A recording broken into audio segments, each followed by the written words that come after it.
আমরা অনেকেই তো গেম খেলতে পছন্দ করি, কিন্তু আজকে এমন কিছু ভুতুড়ে গেমের ব্যাপারে আমরা জানব যা সত্যি খুব অস্বাভাবিক রোমাঞ্চকর। আমরা অনেকেই প্যারানর্মাল গেমের ব্যাপারে কিছুটা হলেও শুনেছি। এগুলো এমন কিছু অদ্ভুত অভিজ্ঞতার সম্মুখীন আপনাকে করাবে যা আপনার মানসিক ও শারীরিক স্বাস্থ্যের অনেকটাই ক্ষতি করবে। তো চলুন এমনই কিছু রোমাঞ্চকর গেম সম্পর্কে জেনে নেওয়া যাক।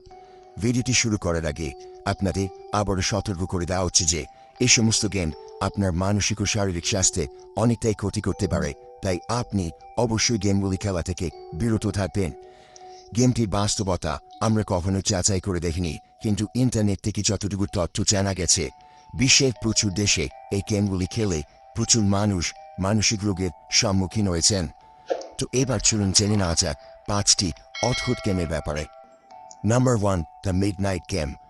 বিশ্বের যেসব প্যারানর্মাল অর্থাৎ অস্বাভাবিক গেমগুলো শীর্ষস্থানে রয়েছে তার মধ্যে অন্যতম হল দ্য মিডনাইট গেম। এই গেমটিতে এক বা একাধিক প্লেয়ার অংশগ্রহণ করতে পারে। গেমটি খেলার জন্য উপকরণ হিসেবে একটি মোমবাতি, এক টুকরো কাগজ, একটা পিন, একটা দেশলাই, একটা পিন, একটা কাঠের দরজা এবং সবশেষে কিছুটা নুনের প্রয়োজন। যদি আপনি এই খেলাটি খেলতে চান তাহলে এই খেলাটি আপনাকে মধ্যরাতের আগে শুরু করতে হবে। গেমটির রুলস অনুযায়ী প্রথমে একটি কাগজের টুকরোতে আপনার নিচের পুরো নাম লিখতে হবে। তারপর নিচের 1 ফোঁটা রক্ত কাগজটির উপর ফেলে সেটিকে পুরোপুরি শুকোতে দিতে হবে। এর পরের কাজ ঘরের সব আলো নিভিয়ে দেওয়া। তারপর কাগজটিকে দরজাটির সামনে রাখতে হবে আপনাকে, আর ঠিক তার ওপরে মোমবাতি জ্বালিয়ে নিতে হবে। এরপর আপনাকে দরজাটিতে 22 বার কড়া নাড়তে হবে। কড়া নাড়ার সময় অন্তিম কড়াটি নাড়ানোর সাথে সাথে ঠিক ঘড়িতে রাত 12টায় দরজা খোলার মধ্য দিয়ে মিডনাইট ম্যান অর্থাৎ মধ্যরাতের লোকটিকে আমন্ত্রণ জানাতে হবে। তারপর মোমবাতি নিভিয়ে দরজাটি আবার বন্ধ করে দিতে হবে।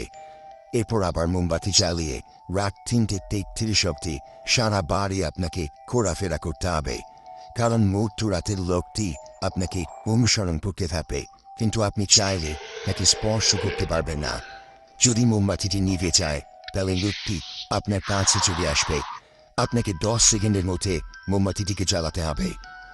যদি আপনি রাত 3:33 অবধি লোকটিকে উপেক্ষা করে থাকতে পারেন, গেমের রুলস অনুযায়ী আপনি খেলাটি জয়লাভ করবেন।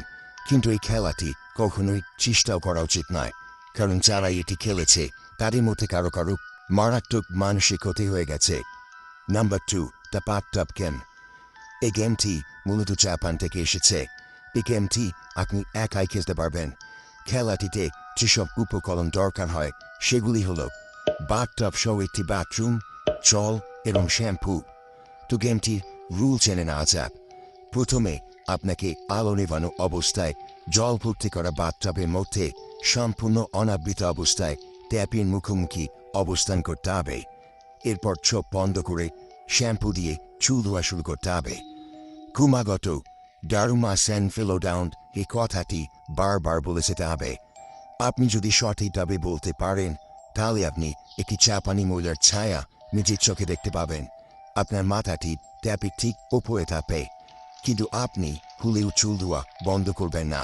ধোয়ার কাজটি হয়ে গেলে বাথটব থেকে বেরিয়ে আসার আগে নিজেকে একটা প্রশ্ন করবেন, Why did you fall in the bathtub? তারপর কি ঘুমিয়ে পড়তে পারেন। পরদিন সকালে উঠে আপনি আপনার পিছনে ক্রমাগত কোনো মানুষকে অনুভব করতে পারবেন। এরকম অদ্ভুত গেমটি সত্যি উপেক্ষা করা উচিত, কারণ এটি আপনার ওপর নেতিবাচক প্রভাব ফেলতে পারে।